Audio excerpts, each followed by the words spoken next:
दोस्तों, आज की कहानी है बहु इस घर में बेटियां पैदा करने का रिवाज नहीं। दोस्तों, कहानी शुरू करने से पहले अगर आपने चैनल को सब्सक्राइब नहीं किया हो तो कर लीजिए ताकि आपके पास पहुंच सके हर नया वीडियो। आईने गुजरा हुआ वक्त नहीं बताया करते, तस्वीरें ही अतीत को बयां करती हैं। ये देखो कामना, इन तस्वीरों में तुम कितनी दुखी लग रही हो। तुम्हारे बेटे के कुआं पूजन की तस्वीरें, ये तुम्हारी बेटी की ये तस्वीरें कैसी एक तरफ को खड़ी हैं, तुम्हारी गोद को तरसती और तुम भी उसे कलेजे से लगाने को बेकरार।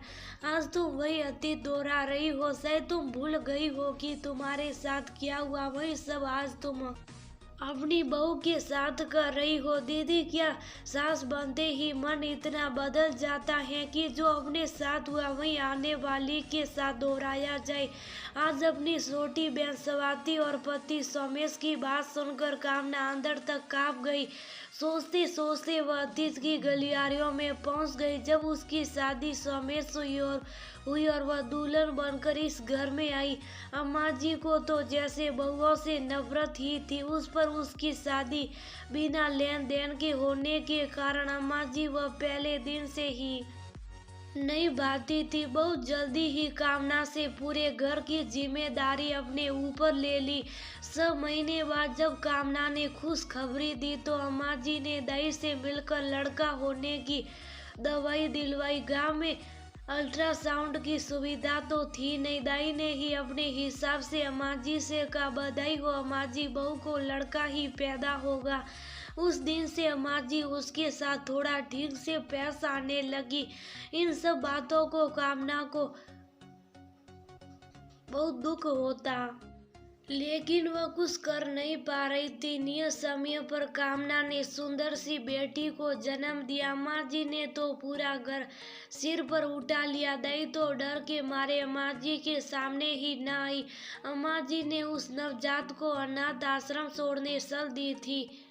उस दिन किसी तरह हिम्मत करके सोमेश ने अम्मा जी के हाथ पैर जोड़े। अम्मा जी ने सोमेश की बात तो मान ली, लेकिन अपने ही बच्ची घर में पराई बन गई। 2 साल बाद कामना के पैर फिर भारी हुए। इस बार अम्मा जी ने पहले ही कह दिया, जो अब की भी लोड़िया को जन्म दिया तो अपना बोरिया बिस्तर बांध ली। जो कामना हर समय डर रहती, भगवान की मेहरबानी कही या कामना की किस्मत, इस बार उसने बेटे को जन्म दिया। बेटे के पैदा होने की खुशी में अम्मा जी ने बड़ी दावत करी। कुआं पूजन भी रखा जहाँ बेटियां माँ की गोद को तरसती रहती। वहीं वो छोटे भाई को माँ की गोद में देखकर आंसू भर बोलती, मुझे माँ की गोद क्यों नहीं मिलती। कामना तो माँ थी, दोनों बच्चों से उसे पूरा लगाव था।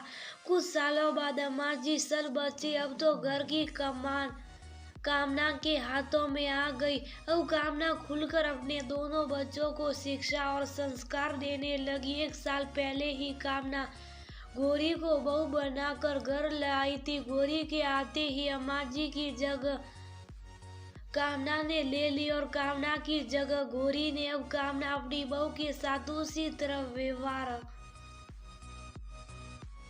करने लगी जैसा उसकी सास ने उसके साथ किया था। वह भूल गई अपने दर्द को शायद, या फिर अपने दर्द का मरहम अपनी बहू को दर्द देकर ढूंढ रही थी। 2 महीने पहले ही गौरी ने खुशखबरी दी थी। कामना जी रात दिन बेटे बहू से चेकअप कराने को कहती। गौरी बहू अब तक तो सब सहन कर रही थी, लेकिन वह चेकअप के लिए तैयार नहीं थी। सोमेश ने कितना समझाया कि तुम क्यों पाप का भागी बनना चाहती हो।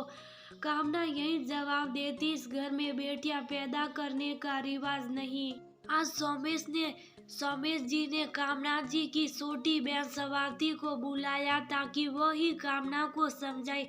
स्वाति ने आते ही कामना जी के सामने उस समय की कुछ तस्वीरें रखी जिनमें उनके चेहरे की वह उदासी उस मुस्कान से भी नहीं छुप रही थी जो उन्होंने जमाने के लिए अपने चेहरे पर चिपका रखी थी। देखो दीदी, याद आया वह समय जब आप अम्मा जी के जुल्मों से परेशान थी। अपनी बच्ची को प्यार ना दे पाना का कितना दुख था आपको। आप यही कहती थी कि मैं अपनी बहू को ऐसे दुख नहीं दूंगी, और अब आप भी वही कर रही हैं जो अम्मा जी ने आपके साथ किया। क्या सास बनते ही सभी औरतें ऐसी हो जाती हैं? कामना, आईना गुजरा हुआ वक्त नहीं बताते, ये तो तुम्हारे दिल पर ही लिखा है कि तुम क्या थी और क्या हो गई हो।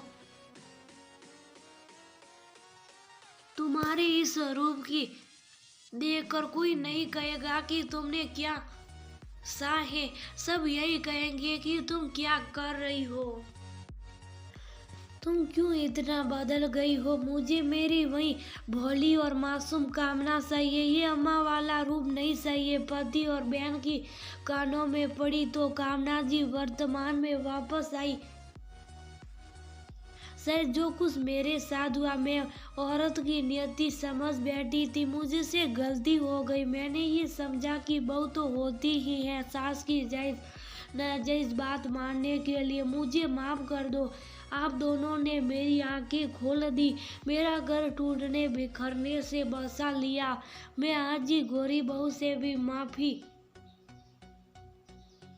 मांग लूंगी।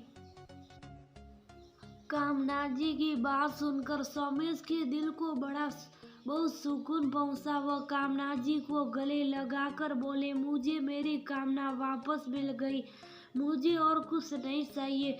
कामना जी ने भी सोमेश जी के सीने से लगाकर अपनी आदत की माफी मांगी और बोली कि मैं इस उम्र में भी बहू के साथ बहू बनकर रहूंगी और अपने पुराने दिनों को फिर से जीऊंगी। आज अपने मेरे अतीत से मेरा पुनर्मिलन करा दिया। कामना जी गोरी के